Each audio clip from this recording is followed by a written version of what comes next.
Oi, oi. Então, estamos ao vivo. Conforme anunciado, a gente vai fazer hoje nossa primeira live de Outubro Rosa.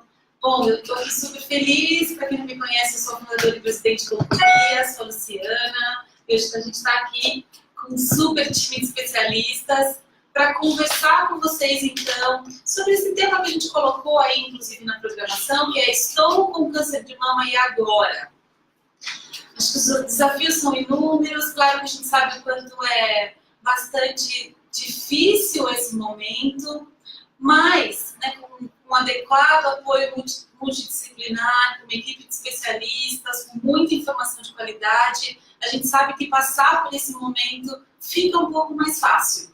Então vamos falar, né, tem muita informação aqui para compartilhar com vocês, a gente vai começar ouvindo um pouquinho cada um deles, para conhecer. Eu estou aqui com a doutora Daniele, que é mastologista, o Dr. Rafael, que é oncologista, e com a doutora Ana Carolina, que é radio-oncologista, radioterapeuta, né? Mudou agora. Então, bom, vamos pensar um pouquinho aqui, né? Uma mulher que de repente, ou ela se toca e percebe um nódulo, ou ela faz uma mamografia, de repente, né, no Outubro Rosa, e a mamografia dela veio alterada. O que acontece nesse momento, doutora? Eu acho que são duas situações bem diferentes, né? Então, a mulher, quando percebe o nódulo, se assusta muito com aquela situação. É comum que essa mulher ou converse com o seu ginecologista, ou vá direto por amigas que indicaram até para um oncologista. É importante que a gente faça essa diferenciação, que ela procure alguém especializado para indicar um nódulo mamário, nem sempre é câncer, então que consiga organizar o caminho que vai ser feita a investigação, né? Quando o diagnóstico é feito no exame de rastreamento, que acaba sendo bastante frequente no mundo privado, e que as mulheres fazem muito rastreamento, normalmente é o ginecologista que faz o diagnóstico e acaba encaminhando para o especialista, normalmente para o mastologista mesmo. O gineco não vai acompanhar, ele acaba ajudando nessa fase, né, de realização do exame, mas daí ele precisa encaminhar para o mastologista. Aqui a gente está falando um pouco de São Paulo, né, que a gente tem uma medicina mais especializada. Fora de São Paulo, é comum que outros colegas, cirurgiões gerais, ginecos, acabem acolhendo essa paciente. Alguns ginecos têm uma formação adequada para isso, mas hoje em dia o câncer de mama é uma doença que as novidades avançam muito rápido, né? Então, quem está mais habituado a lidar com isso hoje em dia é o mastologista, pela velocidade que a gente tem de pesquisas, tratamentos, enfim. Hoje, para uma mulher que quer cuidar da própria saúde, está falando especificamente, o que ela precisa fazer? Primeiro, o que é recomendado como forma de rastreamento é a mamografia a partir dos 40 anos. Isso para a gente pensar numa população geral, né? Existem mulheres que são encaixadas no grupo de alto risco, então é importante que seja analisado o histórico familiar dessa mulher, os antecedentes da família dela, para que a gente encaixe qual é a melhor forma de seguir essa paciente. Os grandes estudos não mostram muito benefício no autoexame isoladamente. Isso vale muito para países em que a gente tem um rastreamento adequado, então realmente o autoexame não é melhor, mas para países em que, ou até aqui, para o nosso país, mulheres que têm difícil acesso à mamografia, o autoexame certamente é muito melhor do que nada ser feito, né? Então, conversar com um profissional, fazer sua consulta de rotina, ser examinada, fazer a mamografia anual a partir dos 40 anos para as mulheres de risco habitual, e quando não tem acesso à mamografia, autoexame.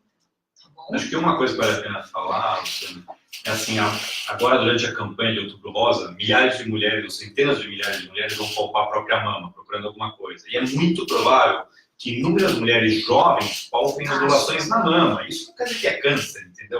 O nódulo palpado por uma mulher na pré-menopausa, nas diversas fases do ciclo menstrual, muito provavelmente não é câncer. Acho que a Dani pode até falar melhor sobre isso. Você sabe, Rafa, que tem uma coisa que a gente fala muito, para quem acompanha a gente, no autocuidado da mama, que é tudo que você falou, né, esse pacotinho, mas que vem totalmente de acordo com o que você está falando. Porque se eu não estou acostumada a me olhar, a me tocar, provavelmente eu não me conheço, então eu vou me palpar pela primeira vez. Está tudo tão estranho, tudo tão novo, que eu vou acabar achando, né, alguma coisa, até mesmo por esse desconhecimento do próprio corpo. Né? Por isso que eu acho que a rotina é tão importante e manter isso em dia e pensar nisso como um apoio para o médico. Né? Exatamente. O que eu converso, que eu combino com as pacientes é o seguinte: a mama jovem, ela tem muito tecido glandular.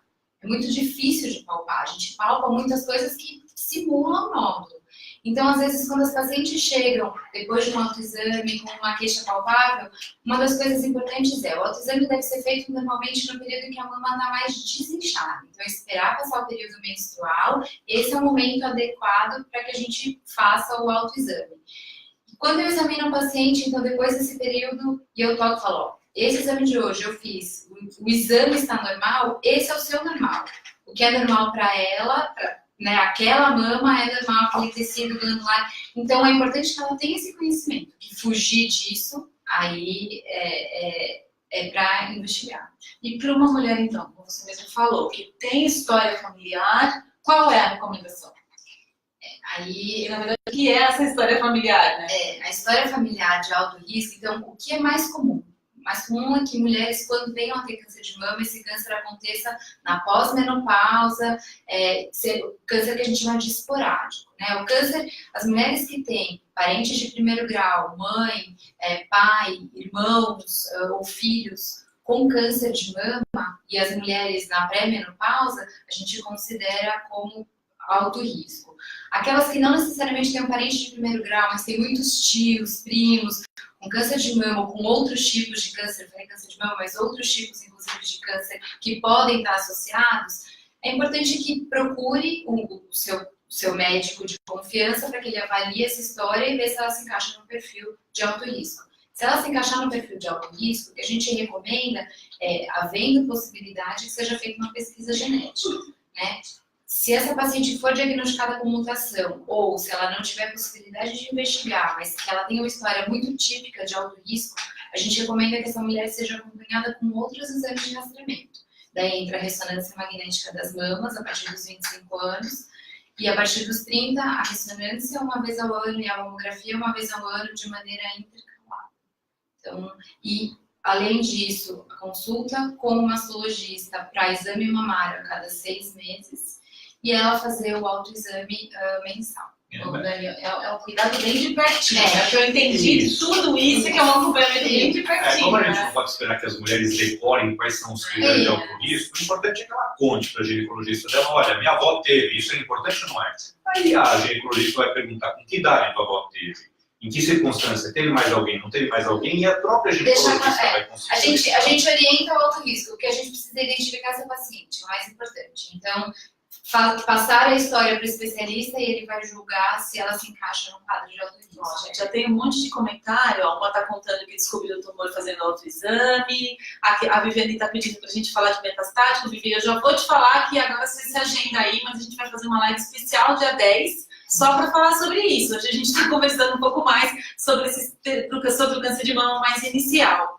Aí ela tem a como é que é? Tânia está falando que a mamografia a partir dos 40 está errado, porque ela conhece muitas mulheres com menos de 40 anos. Acho que a gente pode falar disso, Rafa. Tá, então deixa eu responder essa.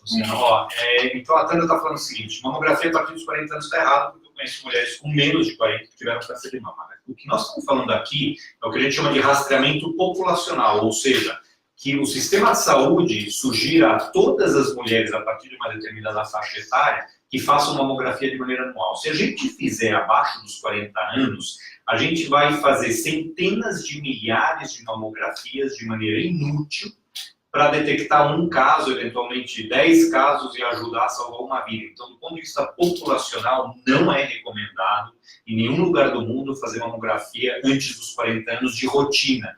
Isso não quer dizer que uma mulher que não tem história familiar, por exemplo, conte para a ginecologista e a ginecologista peça a mamografia até antes dos 40 anos, ou ultrassom ou ressonância.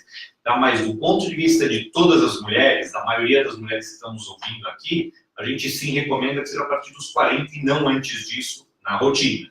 individualizadamente, obviamente pode ser pedido antes disso. E a Luciana está contando, na verdade, que a mãe fez, né, a mamografia, sentiu no exame, e que, na verdade, agora ela fez mais um desabafo, dizendo que a mãe está esperando, pelo que eu estou entendendo, a tomo, né? Ela está falando da tomografia, deve estar estadiando, né? Acho que fica atenta, né, Lu, com relação a esse tempo, porque tem que ficar em cima mesmo, para não deixar esse tempo ser muito longo, não vale muito a pena você ficar monitorando. Dani, acho que pensando mais um pouco, assim, já com o resultado da mamografia em mãos, vamos falar um pouco o que são esses BIRADs? O BIRADs, então, é um sistema de padronização, né? Então, o que tinha antigamente, um radiologista via uma imagem e falava, eu acho suspeito. O outro via a imagem e falava, não acho. Isso variava muito com a experiência de cada um. Então, foi criado um sistema de padronização de laudos, que é o BIRADs, que segue alguns...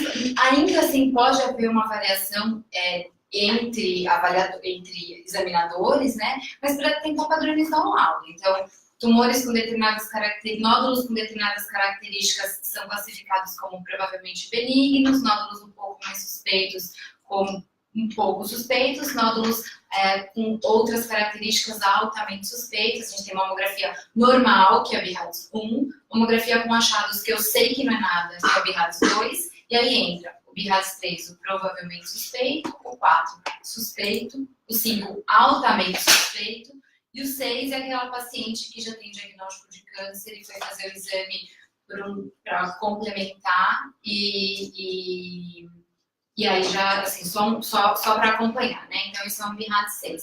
Então, a tendência é essa, para tentar padronizar o laudo e as condutas que vão ser tomadas a partir de qualquer forma, com a mamografia em mãos, tenho que voltar para o meu médico, que ou é o gineco ou é o masto, para que ele dê o próximo passo. Exatamente. E o próximo passo? É investigar. Então, uma lesão, se for um BIRADS 3, na maioria das vezes, o que a gente faz é seguir aquele nódulo a cada 6 meses, por 2 anos. No BIRADS 4, acima do BIRADS 4, a conduta, em regra, né, existem pequenas exceções, mas em regra é prosseguir a investigação com uma biópsia. Existem 2 tipos principais de biópsia, né? Uma biópsia com a punção por agulha fina ou uma biópsia de fragmento, que daí tem variações. Mas isso tende a dar o diagnóstico para a gente do câncer e na biópsia de fragmento o subtipo ali do câncer. Bom, hoje a gente tem aqui plateia e também não podemos esquecer que a gente tem gente no Instagram. Tem pergunta no Instagram, Eve? Ah, tá lá. Então tá bom. Bom, tá bom. Ela tem conseguir esse tratamento. Teve perguntinha aqui direto? Pode. A Tatiana quer saber se o câncer de mama que atingiu o sistema linfático é considerado também metastático. Então, a resposta é, se atingiu o sistema linfático na axila, isto não é metastático. Se foi o sistema linfático fora da axila, do mesmo lado em que está o tumor na mama, isso pode sim ser considerado metastático. A Elô, ela quer saber como é que ela consegue fazer a mamografia pelo SUS, e ela está em tratamento. Ela precisa procurar, ela está em tratamento de câncer, eu entendi muito bem isso. Ela não me explicou. Mas enfim, a mamografia no SUS, ela é solicitada pelo médico da UBS, né? Então ela precisa ir na ponta, na UBS em geral. Ou uma enfermeira vai solicitar, se ela estiver na época de ser rastreada, então acima dos 40 anos, ou o próprio ginecologista que a acompanha, caso eu sei que alguns postos não têm ginecologista, então pode ser o clínico ou a enfermeira que vai fazer essa solicitação. Agora em outubro a gente tem várias carretas de Outubro Rosa espalhadas por São Paulo, fiquem atentas, procurem essas carretas de, enfim, vários parceiros, tem alguns estádios de futebol que tem um calendário para isso e se consegue fazer, então quem está esperando aí algum tempo pode ser uma facilidade. E a nossa plateia aqui, alguma pergunta? Eu tenho. Eu queria perguntar, para uma paciente do SUS, que tem esse histórico familiar, né, que tem a avó, a mãe materna, né, que tem o caso na família, ela pode ficar tranquila fazendo os exames que o SUS oferece? Então, o problema é que no SUS não existe teste genético para fazer nem nas pacientes, nem muito menos nas parentes das pacientes que tiveram câncer. Mas o que ela tem que fazer é chamar a atenção do ginecologista, do médico que acompanha, sobre esse risco aumentado.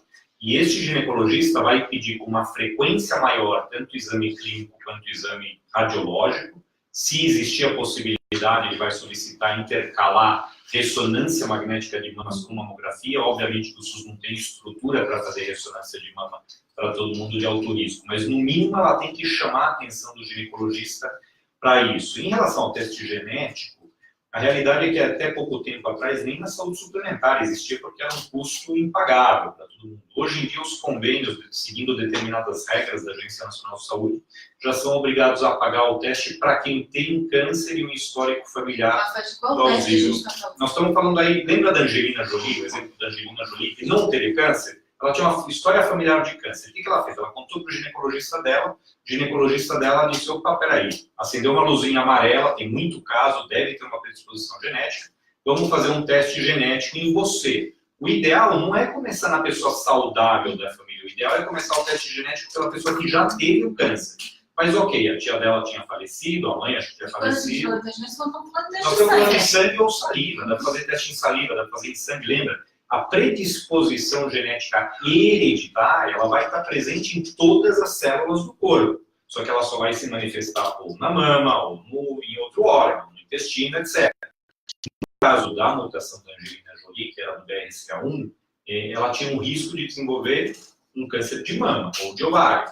Então, uma vez que eles sabiam isso, estabeleceram uma estratégia de prevenção, que poderia ter sido simplesmente, vamos fazer mamografia e ressonância alternado a cada 6 meses um dos exames, para a gente pegar cedo se tiver qualquer desenvolvimento de tumor. Ou uma estratégia mais agressiva, que é retira a glândula mamária preventivamente, ela já tinha tido os filhos que queria, amamentada, etc. Né? Mas vamos lembrar que isso é uma minoria das pacientes. A imensa maioria dos pacientes que vão desenvolver câncer de mama não tem o câncer como consequência de uma predisposição genética hereditária. Só uma coisa. Então, realmente, não tem como na UBS, muitas vezes mal tem mamografia, fazer ressonância, mas existem serviços públicos de referência nos grandes hospitais que seguem pacientes de alto risco. Então, é importante que essa paciente seja enquadrada como alto risco, o gineco reconheça isso e encaminhe para um serviço de alto risco.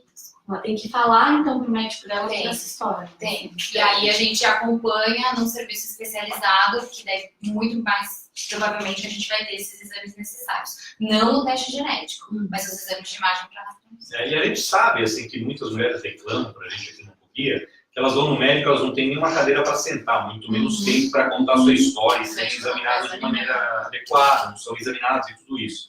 Mas eu acho que cabe a cada pessoa conhecer um pouco da sua história familiar e assumir um pouco dessa responsabilidade para si.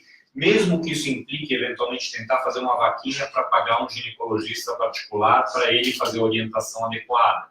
Às vezes é o último recurso que tem que se apelar a isso. Né? Não é o ideal, a gente sabe, mas eu acho que cada adulto tem que também assumir um pouco a responsabilidade da sua saúde nas suas mãos.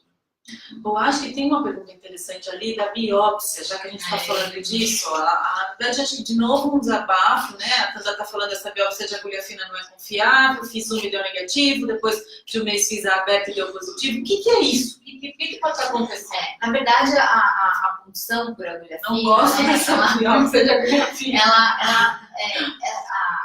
A sensibilidade dela é muito alta. Ela é, sim, uma boa biópsia, desde que feita em mãos experientes, e o nódulo tem algumas características, né? O que pode acontecer, provavelmente o que aconteceu com a Tanda foi isso. O nódulo podia ser muito pequenininho, a agulha não estava exatamente dentro da lesão, então existe aí uma chance de um falso negativo. O que a gente faz, né? Então, não é que ela deu negativo, você tinha uma lesão suspeita, a biópsia veio negativa. A biópsia por agulha fina, a punção por agulha fina, ela é muito barata e muito mais acessível. Nódulos palpáveis, a gente pode colocar uma agulha fina no consultório, na UBS, né? Então, é muito acessível. A biópsia por agulha grossa, ela é de fato, ela é mais detalhada, ela pega uma amostra melhor, ela ajuda a gente já com o tratamento, mas ela é mais cara e menos disponível no sistema público. Então, é isso que a gente tem que pensar. Agora, recebi uma mamografia de uma lesão muito suspeita, numa paciente lá perto dos seus 50 anos, que o quadro clínico todo fecha. Solicitei uma punção porque era o que estava disponível. E essa punção veio negativa, eu não fico tranquila com isso. Né? Então, se a lesão é muito suspeita e veio nada, ou veio gordura, muito provavelmente a agulha não chegou no Quando lugar. você fala de lesão suspeita, provavelmente você está embasada nisso na mamografia. Na mamografia no ou que na você palpação, exatamente. Então a gente vai prosseguir a investigação, pedir uma biópsia maior, vai encaminhar. Às vezes a gente pediu a punção porque aquilo era mais fácil, ela ia conseguir de uma maneira mais rápida. Não conseguiu, então bom, vai ser um pouco mais demorado, mas vamos solicitar uma biópsia para agulha grossa. Na verdade ela é muito boa sim, mas ela precisa ser avaliada em conjunto com outras coisas. Eu acho que tinha um ponto bem importante ali que acho que a gente poderia falar também, antes da gente ir para frente. A Ana Paula está falando da amamentação como um fator de proteção para o câncer de mama. Acho que a gente poderia falar, né, um pouquinho mais de fatores de risco e de fator de proteção. Você quer falar? Não, fala. Existem alguns, quanto a mama da mulher, ela é uma glândula em constante mudança, né? E ela fica, durante essas mudanças, suscetível a muitas agressões que podem culminar com o aparecimento do câncer. E, ao mesmo tempo, existem fatores que poderiam ajudar a proteger, deixar a célula, o DNA da célula de uma maneira mais estável e proteger. Então, a amamentação, ela sim é um fator protetor.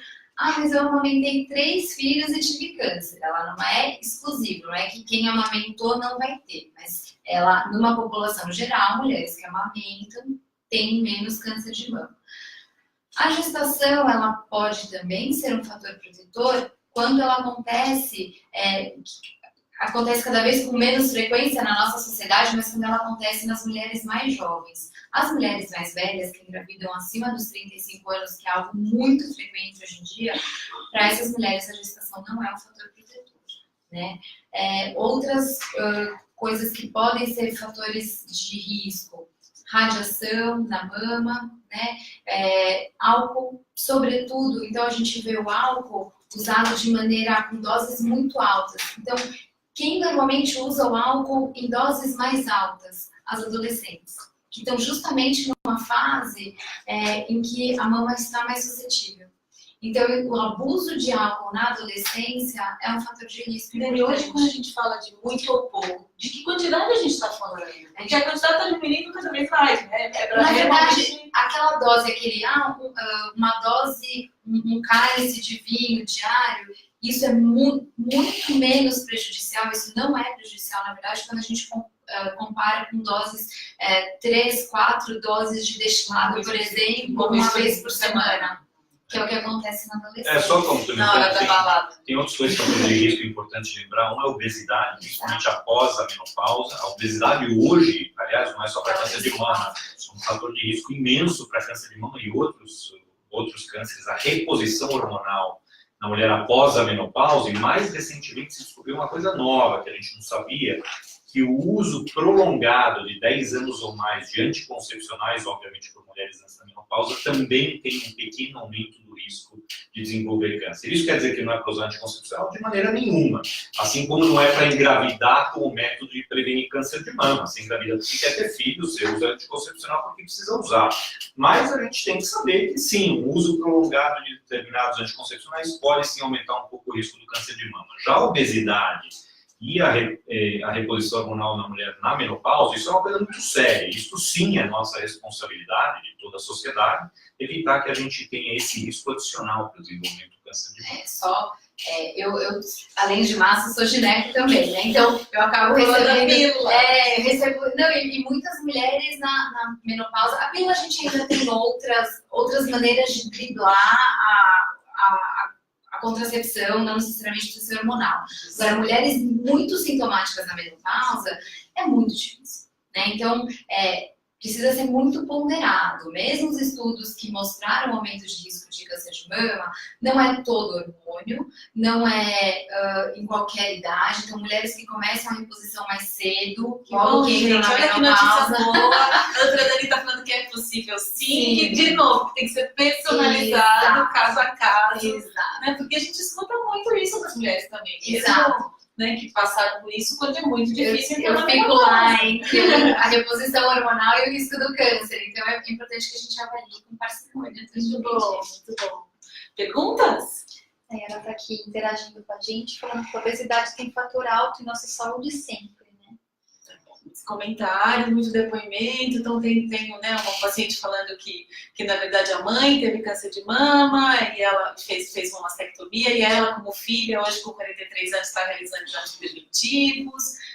Várias pessoas aqui contando pra gente que foi muito difícil receber o diagnóstico, a Liduína, e que, bom, hoje ela está mais viva do que antes, sou uma sobrevivente guerreira feliz, aqui no Crato, Ceará, é isso? Uau, então tem gente acompanhando a gente lá no Ceará, que bom. Aí embaixo tem um comentário também, eu fiz uma quadrantectomia, com esvaziamento axilar e 8 químios, e depois 33 rádios, né? Ela está falando aí dos tratamentos, vamos entrar um pouquinho na parte de tratamento? Vamos, mas então, daí eu acho que assim, né, com tudo isso, fiz a biópsia, tem que dar uma jornadinha pra gente seguir isso. Fiz a biópsia, deu, né? Acho que é na hora da biópsia que vem escrito, né, que você está com câncer de mama. E aí, o próximo passo, o que a mastologista faz? Depende. Então, a principal razão é tem um tumor, eu vou estudar direitinho esse tumor. Eu tenho que avaliar a extensão dele, estadiar. Então, como teve aquela pergunta anterior, eu tenho acometimento na axila, não tenho acometimento na axila, qual é o tamanho do tumor? Eu vou avaliar a história dos antecedentes familiares também dessa paciente. E aí, o exame clínico dela, vamos pensar na cirurgia, né? Se a gente pensar num tumor pequeno, inicial, que eu acho que ele é operável naquele momento, talvez nosso primeiro passo seja a cirurgia. Se eu achar que essa paciente, eu gostaria que ela tivesse um tumor menor, eu gostaria de avaliar aquela resposta do tumor, eu vou conversar com o oncologista para a gente avaliar, começar. Normalmente a paciente, dependendo, bom, cirurgia ela vai sempre fazer, né? Falando em tumores iniciais. A quimioterapia, algumas vezes ela vai fazer, e a radioterapia, muitas vezes ela vai fazer, e a radioterapia também, muitas vezes ela vai fazer. Então, normalmente, começar pela radioterapia a gente nunca começa, mas a cirurgia e a quimioterapia, elas podem ter a ordem invertida, e isso sem prejuízo de nenhum dos dois tratamentos, né? A gente tem falado muito aqui no ONCO da importância das mulheres saberem que o câncer de mama tem nome, sobrenome e apelido. Estou entendendo que enquanto ela está com você, ela sabe os nomes, né? Então, ali, carcinoma ductal, né? Assim, tem um primeiro nominho ali que sai no... Ela até sabe tudo, já tá na biópsia de fragmento, a gente já sabe isso. Tá bom. Aliás, isso é importante, né? A paciente, ela tem que saber que não basta só dizer câncer de mama, é preciso caracterizar melhor esse câncer. Isso, todo laudo de patologia de câncer de mama, obrigatoriamente tem que caracterizar o que a gente chama de receptores, né?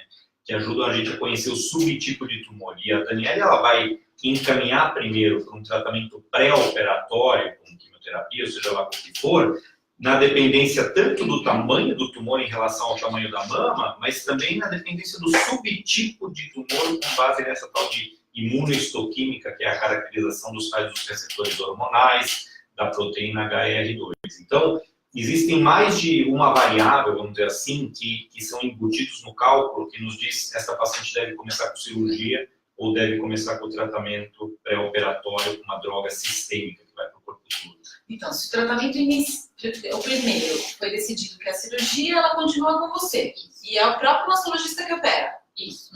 Se não, se precisa de um tratamento sistêmico, vai para o oncologista. E aí, Rafa? Então, aí o tratamento sistêmico, o que é sistêmico? É que você toma ou pela veia ou pela boca e vai para o corpo todo. Isso mata as células malignas, estejam elas onde estiverem. Na mama, que é a maioria das vezes, é o tema de hoje, quando é localizada a doença, ou na doença metastática, que a semana que vem a gente vai falar, quando está no resto do corpo em algum outro lugar. E a ideia de dar um tratamento pré-operatório sistêmico são dois objetivos principais. O primeiro é diminuir o tamanho do tumor para permitir uma cirurgia menor, mais estética, sem prejuízo na curabilidade. O segundo é, se eu dou um tratamento pré-operatório e na hora da cirurgia, que vai ter que ser feito independente de qualquer coisa, se observar que o tumor inteiro derreteu, entre aspas, sumiu, eu posso falar para essa mulher, olha, a tua chance de estar curada dessa doença é imensa. Por quê?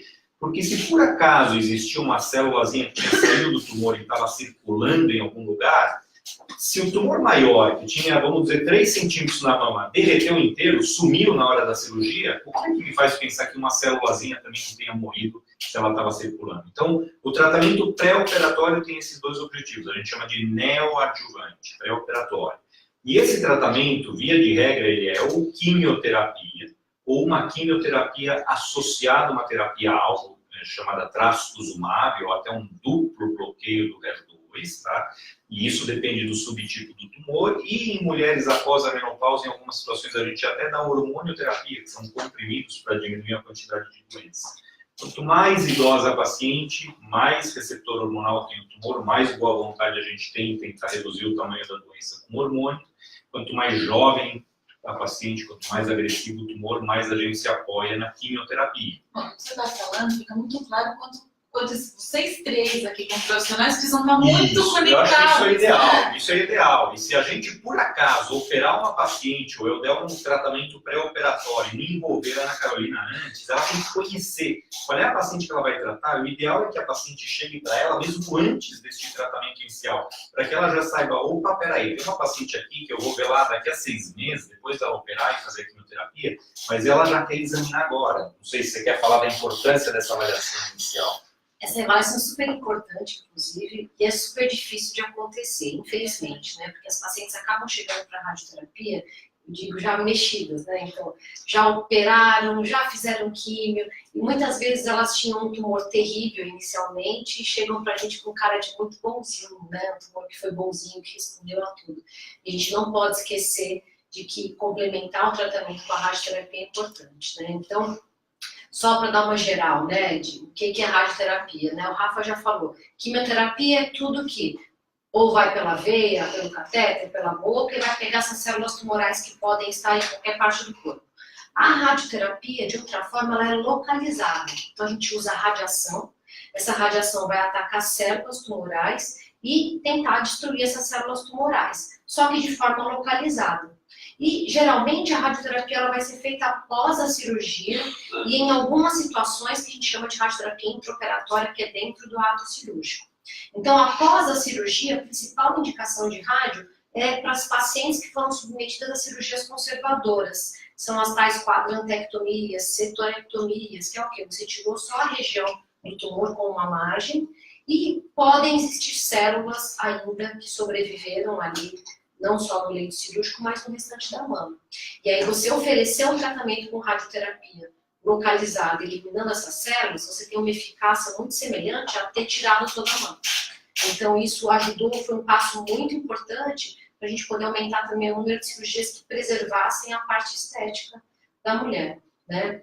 Algumas pacientes, mesmo fazendo mastectomia e retirando toda a glândula mamária, podem ter algum outro fator de risco, sejam gânglios daquele mesmo lado comprometidos ou tumores que inicialmente eram muito grandes. Então, mesmo tendo tirado toda a mama, elas ainda assim precisam complementar com a radioterapia, justamente porque pode ter sobrado alguma célula e isso vai aumentar muito a chance de cura dela, diminuir o risco desse tumor voltar localmente na mama. Nina, tem uma pergunta aqui que é para você. Gostaria de saber sobre a relação de câncer de mama após o tratamento de radioterapia. Tive um linfoma de Hodgkin, que é uma doença do sistema linfático. Passei por 8 químios, 15 tratamentos de radioterapia. Eu tenho risco de mama devido a essa radioterapia. Passei por radioterapia na região supraclavicular, acima aqui da clavícula, e até na região do externo. A Luciana ela não falou que idade ela tem, mas vamos assumir que ela tenha feito isso em idade adulta jovem, ou mesmo adolescente. Qual é o risco delas? Atualmente, a gente tenta, ao máximo, poupar as mulheres, principalmente mais jovens, de exposição de radiação na mama se elas não tiveram câncer de mama, né? Então, no caso do linfoma, e linfoma de Hodgkin em específico, é uma doença que a gente tem pelos estudos que realmente, você expor elas à radiação, geralmente essa irradiação ela é no tórax, é no mediastino, né? No caso dela, região external e fossa, realmente você aumenta esse percentual de risco de câncer de mama. Não sei te dizer isso em números, mas se a chance dela era mínima, a chance dela pelo menos dobra, né? Então a gente tenta prevenir isso ao máximo. Agora, não é porque fez essa radioterapia para tratamento de linfoma que o risco de vida dela era o linfoma, a gente não vai tirar esse tratamento pelo risco de câncer de mama que ela vai ter. O ideal é fazer um rastreamento. Então essa moça ela pode ser seguida como uma paciente de alto risco. Então, seguindo todos esses critérios que a Dani falou e acompanhando a mama de perto. Tá? É raro acontecer, mas aumenta um pouquinho se você já foi exposta à radiação antes. E Ana, voltando um pouquinho mais detalhe do que é a radioterapia. Como é que daí é o tratamento? Né? Todo dia, por quanto tempo? Como é que isso é definido? O ideal é a máquina. O ideal, hoje em dia, o que é preconizado pela sociedade, né? Então, falando de máquina. Então, o ideal hoje em dia é que os serviços todos substituam, por exemplo, máquinas antigas como as bombas de cobalto. Então, são máquinas que a gente considera hoje em dia arcaicas, na qual a exposição da radiação ela não tem uma segurança tão grande e uma precisão tão grande. Então, a mulher tem como chegar no serviço e perguntar o tipo de máquina? Ela deve perguntar, afinal, é um tratamento que ela vai receber, então ela tem direito de saber ao que ela vai ser exposta, assim como perguntar qual é a quimioterapia, qual é o tipo de cirurgia. Então é de direito, e inclusive se as mulheres tiverem essa postura e essa atitude, né, de assumirem isso, de controle de qualidade do tratamento delas, vai aumentar a qualidade dos serviços, né? Então o primeiro ponto é esse. A gente, felizmente, conseguiu já substituir a maioria das máquinas, né? Então, hoje em dia a gente usa aceleradores lineares. O ideal também seriam tratamentos, pelo menos, que a gente chama de tridimensionais, que são tratamentos que a gente fala 3D, que é com um planejamento baseado em tomografia. Então, o que é isso? Antes de começar a radioterapia, a gente faz um mapeamento da região do tórax, né? Com essa tomografia de planejamento, para poder delimitar onde está a mama, onde está o pulmão, onde está o coração, que é justamente os órgãos que a gente quer proteger da radiação. Então, não é só focar a radiação na mama, é saber que outras áreas do corpo estão recebendo radiação.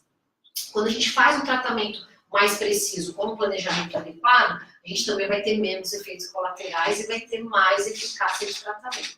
Tá? A radioterapia, comumente, ela é feita em aplicações diárias, que duram cerca de 15 minutos, 15 a 20 minutos. Não tem dor, não cai cabelo quando ela é feita na mama, tá? Não estou falando de radioterapia quando é feita no crânio, mas no câncer de mama, quando ela é feita na mama. Não cai cabelo, não dá enjoo, não tem nada a ver com os efeitos da químio. O que vai acontecer é, a partir geralmente da segunda semana, a pele começa a ficar um pouco mais sensível, um pouco mais avermelhada, e isso é gradual. Então, hoje em dia a gente nem fala, queima, né? Aquela coisa, fez a primeira aplicação, a mulher acha que vai sair queimada, né? Isso não é a realidade. Então, isso vai aparecer gradualmente, e eu falo que é um avermelhado muito semelhante a você ter tomado sol sem passar filtro solar. Então, aquilo começa devagarzinho, o médico que está acompanhando, ele vai orientar, juntamente com a enfermagem, no serviço que tem enfermagem disponível, cremes especiais para serem usados nessa fase, porque a hidratação da pele é muito importante. O ideal é que o radio-oncologista, pelo menos uma vez por semana, veja essa paciente em consulta, que é o que a gente chama de consulta de revisão. Por quê? Porque ele vai avaliar se ela tem algum outro sintoma e se tem necessidade de usar alguma pomada ou trocar o creme e outros cuidados, né? Eu acho que principalmente como mulher, eu gosto de orientar qual o melhor tipo de sutiã, qual o melhor tipo de roupa, cuidados com a axila, de depilação, uso de desodorante, exposição solar. O ideal é não se expor ao sol durante a rádio e nos 4 a 6 meses após a rádio, porque você vai sensibilizar a pele, você pode manchar a pele. Então, esteticamente, a gente tem que falar disso também, porque é importante para a mulher. Então, são cuidados que a gente toma nessas aplicações diárias. Número de aplicações. Então, as aplicações elas podem variar desde 15 aplicações até 30, 33 aplicações. Tá? E isso a gente vai determinar conforme o perfil da paciente. conforme o tipo de cirurgia, se a mulher tem prótese ou não, se esse tumor dela já invadiu os gânglios linfáticos ou não, se ela tem algum outro problema de saúde. Então, isso é individualizado. O que acontece é que as pacientes chegam, doutora, faz para mim aquela radioterapia que são menos aplicações para eu ficar livre rápido, né, que é a radioterapia hipofracionada.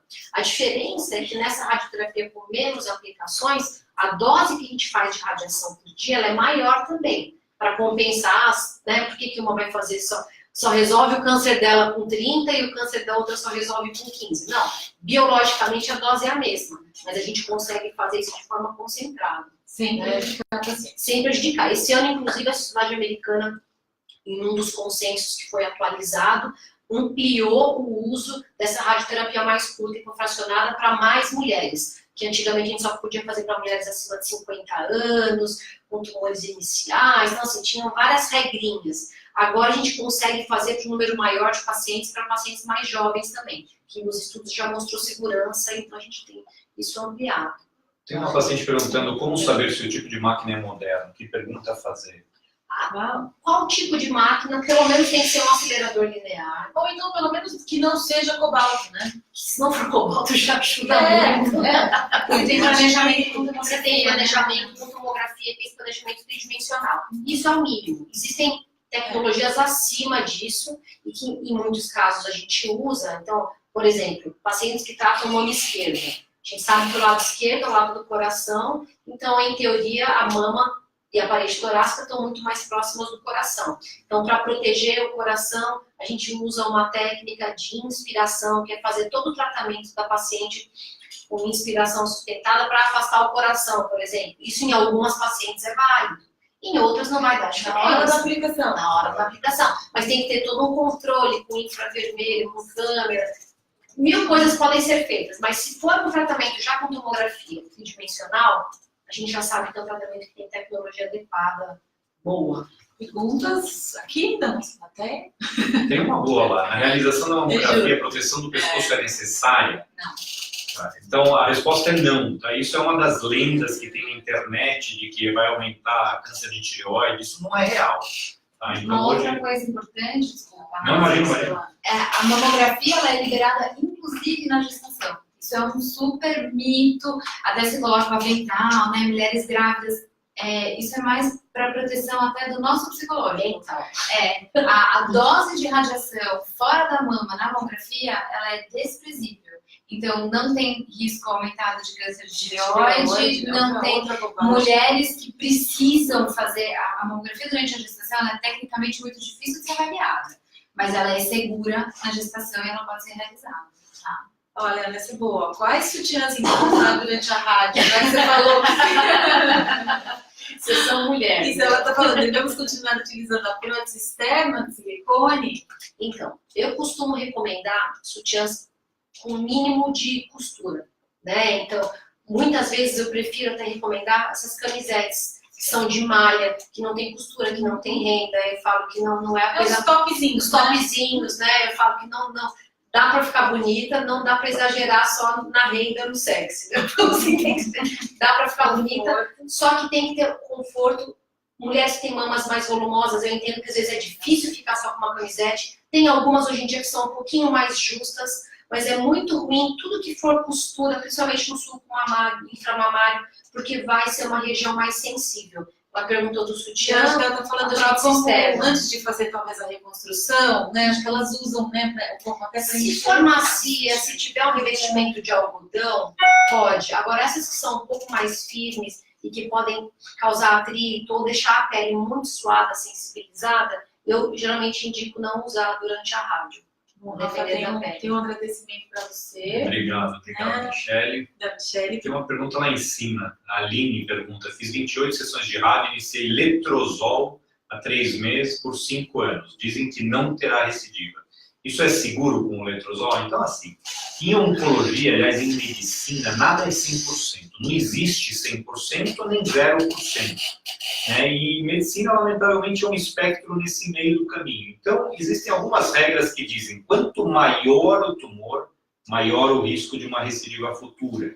Outra regra é, quanto mais agressivo o tumor, ou seja, a velocidade de crescimento, as características biológicas mais agressivas do tumor, maior o risco da doença voltar. Quanto menor a presença de alvos terapêuticos que eu tiver, pior a chance dessa paciente ficar livre da doença. Então, se eu tiver receptor hormonal, que é um alvo terapêutico fantástico para a hormonioterapia, diminui muito a chance da doença voltar, que é o caso dessa paciente. Então, de fato, ela tem uma chance ótima de ficar curada.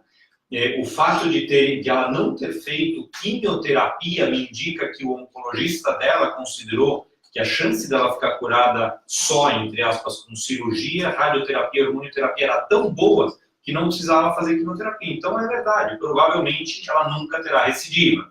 Provavelmente, em medicina não existe 100%, quem disser que existe 100% não sabe o que está falando.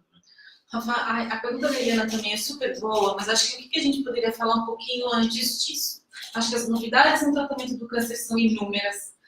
Estamos falando hoje de tratamentos menos tóxicos, que estão proporcionando mais qualidade de vida para as mulheres, mas efeitos colaterais existem. Sim. Certo? Vamos falar deles. Tá. Então vamos só falar em relação às mudanças rápidas que tem na oncologia. Eu acho que existem mudanças na cirurgia, cirurgias progressivamente menores, com um efeito cosmético muito melhor. Existem mudanças na radioterapia, o que a Ana Carolina mencionou, hipofracionamento, encurtamento do tratamento, os campos de radioterapia, a toxicidade menor da pele. E a mesma coisa existe em relação ao tratamento que a gente chama de sistêmico, que são hormonioterapia, quimioterapia e terapias-alvo. A hormonioterapia, a gente fala, para mim é fácil falar, olha, é excelentemente bem tolerado. Só que para a mulher que está tomando hormonioterapia, ela vai achar que eu estou acabando com a vida dela. Ela vai ter ondas de calor como se ela estivesse na menopausa, e se ela já estava na menopausa, as ondas de calor vão voltar a piorar. Ela vai ter, frequentemente, ressecamento vaginal, dor para ter relação e por aí vai. Vai ganhar um pouco de peso em algumas situações, dores nas juntas, alguns hormonioterápicos dão. E esse é o remédio que a gente passou a dar 10 anos. Então, 5 ou 10? 5 ou 10 anos é a duração da hormonioterapia. Agora, uma outra pergunta é qual hormonioterapia? Eu posso dar desde tamoxifeno por 10 anos. O tamoxifeno não costuma causar dor articular, mas tem um risco de trombose. Quando eu posso dar 5 anos de tamoxifeno e depois 5 anos de um outro tipo de medicação chamado inibidor de aromatase. Isso tudo nós estamos falando de doença localizada, não estou falando de doença metastática. Quanto eu posso dar 10 anos direto de inibidor de aromatase ou só 5 anos. E o que vai determinar a duração do tratamento? O risco original da doença voltar. Quanto maior o risco, mais boa vontade eu tenho em estender o tratamento por mais tempo. E o tipo de hormonioterapia ele é decidido por alguns fatores. O primeiro é se a mulher está antes da menopausa ou já entrou na menopausa.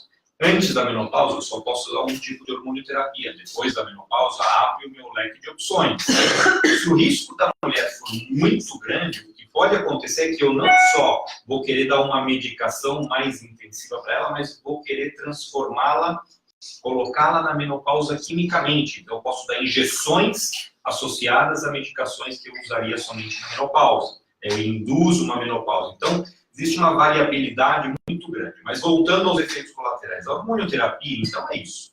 Existe um risco de trombose com tamoxifeno, existem ondas de calor com qualquer hormonioterapia, existem dores articulares, existe um risco de piora da qualidade do osso. Então, osteopenia, osteoporose a longo prazo com um tipo de medicações hormonais. A quimioterapia, que as pessoas se apavoram só de pensar, hoje em dia... Que não existe só essa história de quimio branca e quimio vermelha. É importante saber o nome do tratamento, o nome do remédio que vocês estão tomando, bem importante. Então, a quimioterapia, ela de fato pode causar náuseas, mas a gente controla 95% das náuseas desde que tenha acesso a medicações adequadas. Faz cair cabelo? Faz. Hoje em dia, muita gente vem perguntando, e a touca gelada? Pode usar? Pode usar. Só que a touca gelada não é uma pílula mágica, ela protege de alguma queda do cabelo para alguns tipos de quimioterapia. Existem quimioterapias que, se eu vou dar, eu falo para a mulher, olha, não gasta teu dinheiro à toa com uma touca gelada, porque vai cair do mesmo jeito. E não importa se cai 100% ou 80%, vai cair o suficiente para você não ficar confortável de andar com 20% do teu cabelo. Né? Mas, de fato, a touca gelada ajuda muitas pacientes, principalmente com quimioterapias menos intensivas. Tá? E o terceiro risco mais importante da quimioterapia quimioterapia, na verdade, é o risco de queda da imunidade com consequente infecção. E esse é o risco, esse é o único risco que me faz perder como médico o sono de noite, que a mulher possa ter uma infecção e não leve a sério uma febre e não vai imediatamente ao pronto-socorro. Então, essa é a regra. Está fazendo quimioterapia, teve febre, isso é igual naquela mesma hora, vai no pronto-socorro e fala, estou fazendo quimioterapia, meu médico mandou vir aqui se eu tivesse febre. O que vai ser feito no pronto-socorro? Vamos colher um exame de sangue e checar se está com a baixa imunidade ou não está. Se não tiver, essa mulher vai para casa com um antibiótico oral, como qualquer um de nós iria. Mas se tiver baixa imunidade, ela fica internada até se solucionar a infecção. Em relação à cardiotoxicidade, existe de fato uma classe de medicações, aliás, duas classes de medicações muito utilizadas em câncer de mama. Uma delas é uma quimioterapia, as antraciclinas, a outra delas é a terapia anti-HER2, o trastuzumab, e ambas podem causar o que a gente chama de insuficiência cardíaca, ou seja, a contratividade do músculo do coração diminui. Então, vamos olhar a Helena lá, né? Ela está falando que teve câncer de mama, fez quimio, fez rádio, sei que não foi fácil, hoje eu estou readaptada, pois a axilectomia me limitou, mas hoje estou bem. A pergunta é, estou com arritmia e fiz cateterismo, por isso não fiz a reconstrução. Tem ou não tem a ver com a quimioterapia? Não, a arritmia não é uma consequência clássica nem de quimioterapia, nem de terapia anti-HER2, né? O que pode acontecer com quimioterapia é o músculo cardíaco contrair menos. Isso é relativamente raro, mas existe. E por conta disso, a gente acompanha com o que a gente chama de ecocardiograma, que é um ultrassom do coração, todas as pacientes que estão fazendo quimioterapia e ou essa terapia anti-HER2, que é o trastuzumab. E aí, bom, você estava falando da cardiotoxicidade. A cardiotoxicidade então, é relativamente rara, mas existe numa classe de medicações, no trastuzumab, ela é reversível, virtualmente sempre.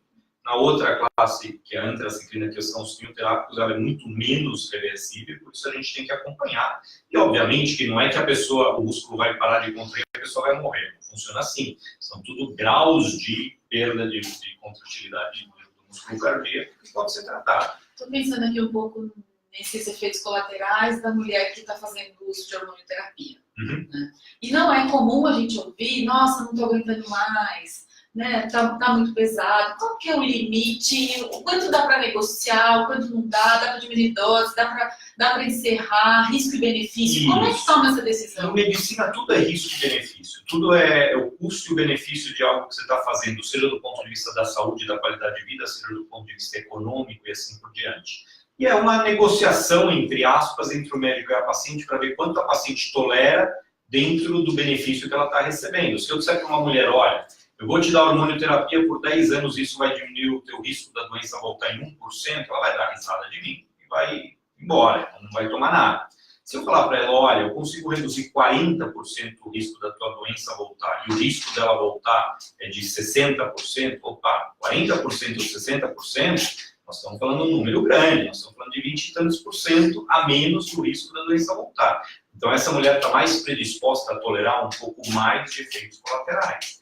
E você vai conversar com a paciente. Agora, primeira coisa, o melhor que existe para lidar com os efeitos colaterais, tanto da hormonioterapia quanto da quimioterapia, é a atividade física. A atividade física é óbvia. A mulher deve fazer, sim, atividade física, nem que seja caminhada rápida, meia hora por dia, 1 hora por dia, durante o tratamento quimioterápico, muito mais ainda durante o tratamento hormonioterápico. Isso é importante, né, para se recuperar. Então, é tudo um risco-benefício. Acho que dá pra gente um pouquinho. Aqui, né? Tá bom. A gente vai ter que. A gente vai começar a se despedir da turma do Instagram, mas aqui no Face dá pra gente mais um pouquinho. Rafael, eu acho que fosse para os três. Né? O que a gente tem também ouvido muito é o quanto o câncer de mama está atingindo mulheres muito novas. Uhum. Claro que eu acho que essa pergunta que eu vou te fazer, ela tem a ver com qualquer mulher, mas diante do diagnóstico e do início do tratamento, qual que é o tempo que existe para, primeiro, eu acho que para se conversar sobre algumas informações, e aí eu estou falando de fertilidade, sexualidade, mesmo a questão do impacto desses efeitos, possíveis efeitos colaterais, mesmo os que vão surgir a médio e longo prazo, trabalho, posso trabalhar, que tempo que dá, né? E quem é o dono dessa conversa? A gente tem ouvido isso muito por parte delas, né? Assim, isso é real e ninguém conversa comigo, né? Quem é o dono, que deveria ser o dono nem quem está suficientemente preparado para falar sobre isso, principalmente sexualidade, né? Eu acho que ninguém está individualmente suficientemente preparado para lidar com todas as questões de trabalho, de sexualidade e por aí vai. E muitas vezes o câncer ele tem que ser tratado de maneira bastante rápida. Eu diria que na maioria das vezes. E quando eu falo bastante rápida, uma mulher que foi diagnosticada agora, eu não quero que demore um mês e meio, 2 ou mais meses para receber o primeiro tratamento, este primeiro tratamento. E caberia ao primeiro médico que vai fazer o primeiro tratamento abordar algumas questões, né? A Dani pode até falar melhor, mas a questão da fertilidade obrigatoriamente tem que ser discutida. Não existe tratar câncer sem falar antes sobre fertilidade em mulheres jovens, né? A questão da sexualidade, obviamente que tem que ser discutida, mas vamos lembrar também, vamos contextualizar. No contexto de uma doença potencialmente fatal, eu acho que nem a mulher vai se preocupar primariamente com a sexualidade, tá? Tive pacientes que falaram, Rafael, para mim o tratamento vai ser modulado por eu preservar a minha atividade sexual plena. Tive pacientes assim, mas é uma minoria. A gente, inclusive, tem pacientes comuns assim, mas é uma minoria. Agora, a parte de trabalho, que é não menos importante, é muito difícil. Vou sair, vou não sair, vou ter que entrar na caixa, não vou ter que entrar na caixa. Daí pode falar melhor, quanto tempo você afasta normalmente alguém para o procedimento cirúrgico? Então, duas coisas, né? A parte de fertilidade, acho que até vai de acordo com uma das perguntas. Então, sim, a gente tem algumas pacientes jovens e a gente tem postergado a maternidade também. É muito comum na nossa sociedade atual a gente estar postergando a maternidade. Então, a incidência do câncer de mama e a maternidade tardia a gente está achando uma intersecção entre a idade dessas pacientes. Então, muitas mulheres chegam para a gente ainda sem ter um filho ou um número de filhos que desejam, né? Então, a preservação da fertilidade aí consistiria em fazer estímulo ovulatório, captar óvulos, congelar esses óvulos ou tecido ovariano, enfim, vai ser conversado com o médico da reprodução humana, mas em geral congelar o óvulo ou o embrião para uma futura gestação, né? E aí a gente está falando no melhor dos mundos de pelo menos 3 meses, né? Pelo menos. Isso muito a apertadinho. paciente tem que estar ciente que isso vai retardar um pouco o início do tratamento.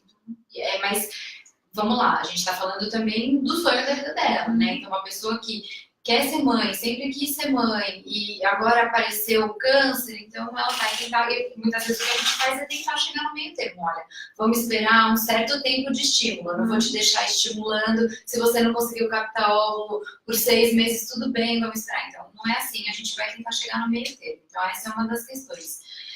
Quanto à cirurgia, quanto tempo eu vou afastar essa paciente, também, inúmeros fatores. Então, eu posso estar falando de uma cirurgia muito pequena que a gente consegue fazer hoje em dia. Então, eu faço uma pequena ressecção na mama, com uma abordagem muito pequena na axila. Se essa paciente tiver um trabalho que não exige uma força física muito grande, em uma semana ela está trabalhando, ela tem alta no dia seguinte, ou muitas vezes no mesmo dia da cirurgia, e ela está em casa, se ela faz home office, ela pode estar trabalhando.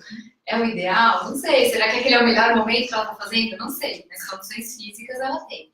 Agora, a gente pode falar também de cirurgias muito grandes, uma mastectomia subcutânea com reconstrução imediata, que vai mexer nas 2 mamas, ou tem um esvaziamento axilar, uma paciente que vai ficar internada e vai precisar de um repouso maior, eu vou com certeza pensar aí num afastamento muito maior. Ou mulheres que trabalham com serviços mais pesados, enfim, obviamente vão precisar de um afastamento maior, vão precisar de caixa, tudo isso. Então, depende do contexto. Né?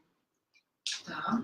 E aí, os outros assuntos? Daí dá para ir conversando conforme o tratamento vai... Conforme o tratamento vai ocorrendo, obviamente que, assim, para um oncologista clínico homem, mulheres não se sentem confortáveis de conversar sobre sexualidade, nem imensa maioria dos casos. Então, a gente ajuda dentro do possível. Agora, o que a gente orienta? Primeiro, qualquer coisa que você vá tomar de medicação, reposição, cremes, etc., eu preciso saber. Por quê? Qual que é o nosso grande medo? Que uma mulher que tem um tumor receptor hormonal positivo, por algum motivo, comece a usar cremes vaginais com estrógeno, ou reposição hormonal de alguma forma, oral, etc., e isso poderia realmente aumentar o risco da doença dela voltar. Então, a gente, mais uma vez, está lá, pesando a questão das queixas sexuais com o benefício ou malefício de determinadas medicações.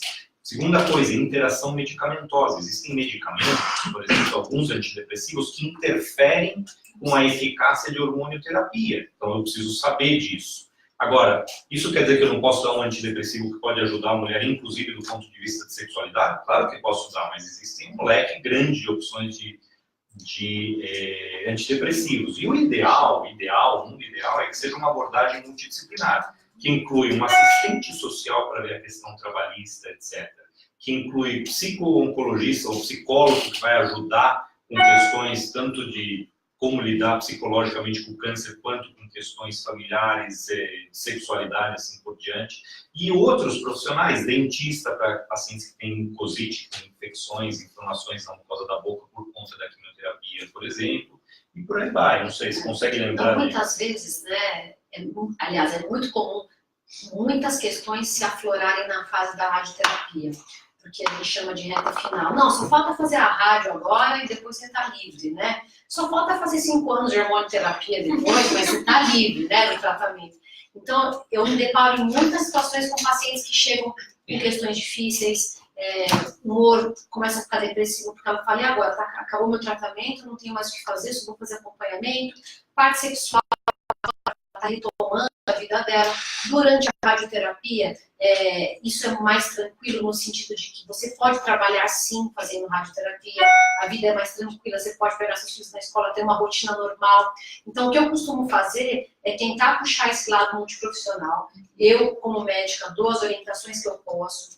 Eu digo que a paciente tem que ter um bom ginecologista, né? Eu falo, você tem que ser amigo do seu ginecologista, porque essa parte das questões sexuais eu não vou conseguir acompanhar para sempre como radio-oncologista, o que a gente consegue, a gente ajuda, mas um bom ginecologista, eu sempre oriento terapia, então a gente tem, né, os psicólogos da oncologia que estão habituados com essa fase, então as minhas pacientes, geralmente eu oriento esse acompanhamento conjunto, para a rádio, outra parte multidisciplinar, muitas vezes muitas sequelas de pós-cirúrgicas, de membro superior de braço, a gente sempre tem fisioterapia para auxiliar nisso, mas é importante você saber circular e você poder dar opções para a paciente, porque se você também não estender a mão e dizer que ela tem opções, ela não precisa ficar agora, né, cheia de dúvidas e questões que não tem como ser resolvidas, tá? Deixa eu responder 3 perguntas que eu estou vendo aqui. Qual é o efeito colateral do tamoxifeno? A gente já falou. A próxima, o Zoladex tem eficácia na preservação da fertilidade? Então, só para que todas as nossas ouvintes entendam, o que é o Zoladex? É uma medicação que, de fato, induz uma menopausa, um estado de menopausa. Só que ela também serve para preservar os óvulos que estão no ovário nessa mulher. Então, se durante a quimioterapia eu der para essa mulher Zoladex, de fato, eu preservo um pouco melhor a capacidade dela de eventualmente ter uma gravidez por meios naturais no futuro. É 100%? Não. Nada em medicina é 100%, mas é uma possibilidade. A pergunta aqui, o hormônio da FIV, da fertilização in vitro, pode tomar? Vai agravar um eventual câncer? Dani, você quer responder essa? É aquilo que a gente estava falando. A medicação da FIV é um estímulo hormonal, né? Então, a mama, existem várias medicações, existe inclusive o letrozol como um estímulo, né, da FIV, mas o câncer de mama, em sua maioria, é receptor hormonal positivo. Eles expressam receptor de hormônio, eles se alimentam por hormônio. Se você está dando um hormônio para fazer o estímulo ovariano, você pode sim estimular também o tumor. Ele vai crescer loucamente de uma hora para outra? Muitas vezes não. Então, se a mulher deseja muito fazer na verdade, não a fertilização naquele momento, né? Mas se ela quer fazer uma captura de óvulos, a gente pode fazer algum estímulo para tentar fazer a captura e preservar alguns óvulos para uma futura gestação. Agora, FIV, no momento do tratamento, a fertilização in vitro, né? Se eu quero só fertilizar, congelar embrião é uma coisa. Implantar, ter uma gestação no momento do tratamento, naquele momento, não é a melhor opção. E, aliás, durante a hormonioterapia é completamente proibido, é proscrito a gente deixar engravidar. Porque o tamoxifeno, ele literalmente pode causar malformações fetais. Então, é contraindicado se tem uma gravidez durante o uso de tamoxifeno. Né? Mas então, assim, para uma paciente que passou pelo câncer de mama, ela pode engravidar depois? Ela pode engravidar depois, e aliás, não é raro ter pacientes jovens tratar o câncer, mesmo que elas estejam tomando hormonioterapia, depois elas falam, Rafael, para mim a prioridade não é 5% a menos de risco de câncer, é ter meus filhos que eu quero ter. Então, o que a gente faz? A gente negocia com ela. Normalmente, a gente pede para que ela tome hormonioterapia 2, 3 anos, depois a gente interrompe a hormonioterapia, deixa 6 meses sem engravidar para eliminar todo o resíduo de hormonioterapia para não ter malformação e permite que ela engravide. Depois que ela engravidou e teve o filho, a gente retoma a hormonioterapia para completar o tempo que a gente tinha planejado para proteger essa mulher de uma recidiva ou de uma segunda lesão. Então, isso é tudo individualizado. Tem uma pergunta aqui, quero saber o que se está fazendo para nós com tumores triplo negativos. É só uma discussão longa, eu vou dar só uma palavrinha. Triplo negativo quer dizer o quê? Que não tem um alvo como receptor hormonal e não tem um alvo como a tal da proteína chamada HER2. Então, para esses casos triplo negativos, o que a gente faz? Se o tumor é relativamente grande, maior que 1 centímetro, às vezes maior que meio centímetro, existe um risco da doença ter saído da mama, apesar da cirurgia, a gente vai ter que complementar o tratamento com quimioterapia. Hormonioterapia não serve, terapia anti-HER2 não serve, o que sobra é quimioterapia, além, obviamente, da radioterapia. E a gente tem que fazer quimioterapia. Lamentavelmente, para triplo negativos, a quantidade de avanços até este momento tem sido relativamente limitada. Existem alguns avanços para a doença metastática triplo negativa que a gente vai discutir semana que vem. E já que a gente falou, né, dessa questão do câncer de mama em mulheres jovens, ela está perguntando, existem pesquisas sendo feitas para tentar entender se isso é real? O outro dia, um colega do Pérola Byton mostrou dados de um banco de pacientes deles de 10 mil mulheres. E dessas 10 mil mulheres no Pérola Byton, que é basicamente sistema público, aproximadamente 40% das mulheres no Brasil foram diagnosticadas com idade abaixo de 40 anos de idade, abaixo de 50 anos de idade, abaixo de 50 anos de idade, o que é um número muito maior do que em países como os Estados Unidos, né? Lá, enquanto mais ou menos 20% estão abaixo dos 50 anos, aqui 40% estão abaixo dos 50 anos, abaixo dos 40 é uma minoria. Agora, quais são as causas disso? É multifatorial. Tá? Então, assim, obviamente que o estilo de vida nosso está mudando, está se assemelhando cada vez mais ao estilo americano, alimentação inadequada, obesidade, uso prolongado, crônico de anticoncepcionais orais, etc. São fatores, mas não é a explicação completa. A gente ainda não sabe exatamente por que a gente está vendo no Brasil, no México, por exemplo, a idade mais jovem em câncer de mama. No México é muito pior que no Brasil. Lá a idade mediana de pacientes diagnosticadas é 42 anos, o que é chocante. Aqui não, aqui está próximo de 60 anos a mediana das pacientes, né? Então, de fato, a gente está vendo mais mulheres jovens sendo diagnosticadas. O outro lado bom é que quando a gente começa a mamografia aos 40 anos, que é o que as sociedades de mastologia, oncologia clínica e radiologia recomendam, a gente acaba detectando mais cedo esses tumores. Então, quem procura acha, mas quem acha cedo trata e cura. Né? Então, eu acho que essa mensagem é importante passar. Eu quero dar um oi para a Josefina, né, que está falando para a gente, que está acompanhando a gente lá de Portugal, que gosta muito da gente, contou que fez a mastectomia, já fez a reconstrução e que está muito bem. Agora, só me uma coisa, reconstrução, mamária. Reconstrução faz na hora, não faz, né? Pode fazer na hora. Na verdade, a gente pensa em reconstrução em dois aspectos, né? Sempre que a gente vai ter uma deformidade importante estética. Então, a reconstrução ela pode ser feita tanto numa cirurgia chamada conservadora, quando a gente não tira toda a mama. Você vai perceber que eu vou ter uma simetria entre uma mama e outra, a gente pode entrar com técnicas de simetrização, ou mesmo pode precisar de uma prótese, mesmo que a gente não tire a mama toda, para tentar compensar. Isso pode ser feito imediatamente. Após a mastectomia, a gente pode também, a gente tem várias técnicas de reconstrução, trazendo tecidos de outras partes do corpo, como do abdômen, das costas, ou só com prótese. Quem pode e quem não pode. Em teoria, a reconstrução imediata, ela é lei. Né? Ela preserva a autoestima, ela é muito importante para a paciente. Existem algumas contraindicações de acordo com o quadro clínico da paciente. Então, pacientes com IMC acima de 30, elas vão ter, são as pacientes obesas, elas vão ter uma chance de complicação na reconstrução imediata muito alta. Então, normalmente a gente orienta, vamos fazer o tratamento inicial, vamos te colocar no peso ideal, você vai continuar fazendo o tratamento, a gente vai te acompanhando, você vai fazer a sua parte, vai fazer a dieta, vai entrar no peso ideal, a gente pensa em reconstruir. Pacientes tabagistas pesadas, tem muita chance de ter complicação. E aí a complicação, pacientes diabéticos descompensadas, tabagistas, essas complicações, principalmente deiscência, né, dificuldade na cicatrização, infecção, eu vou retardar o próximo passo do tratamento. Então, se a primeira passo foi a cirurgia, enquanto essa paciente não está cicatrizada ou sem infecção, ela não pode começar a químio. Ou se ela já tiver feito a químio, ela não pode fazer a rádio.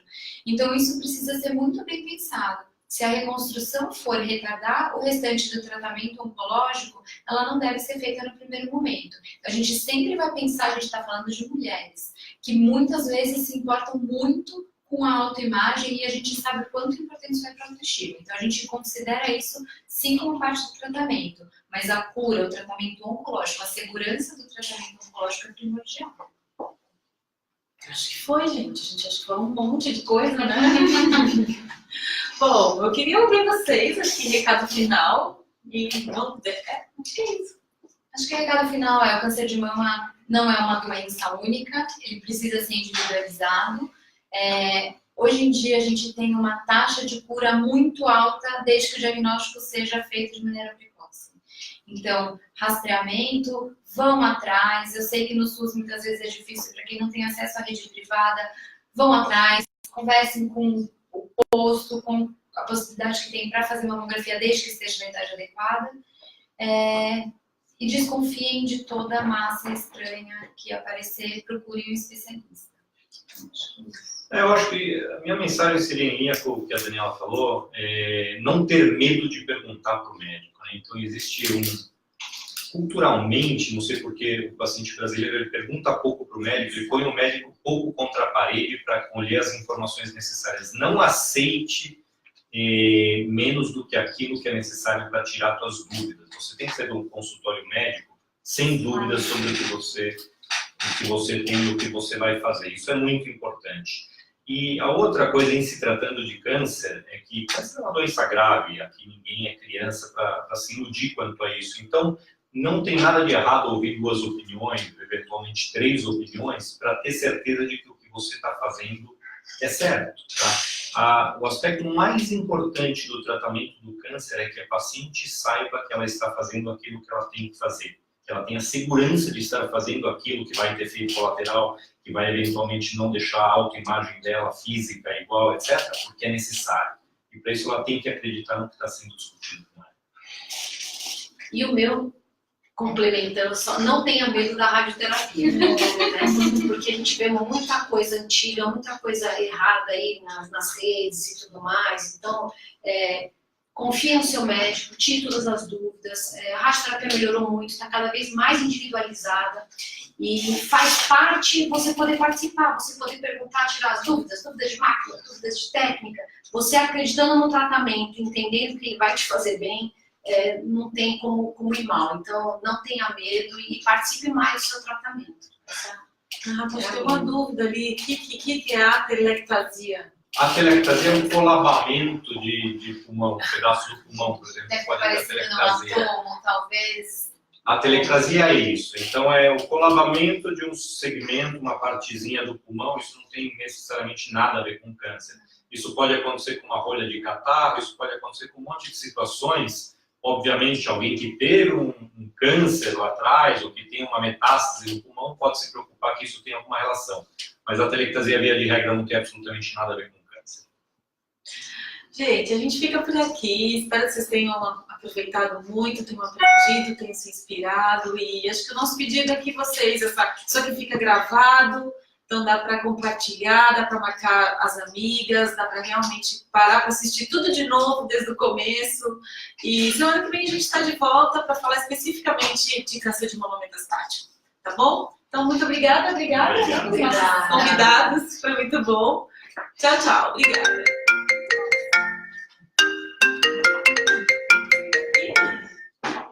Você consegue desligar aqui?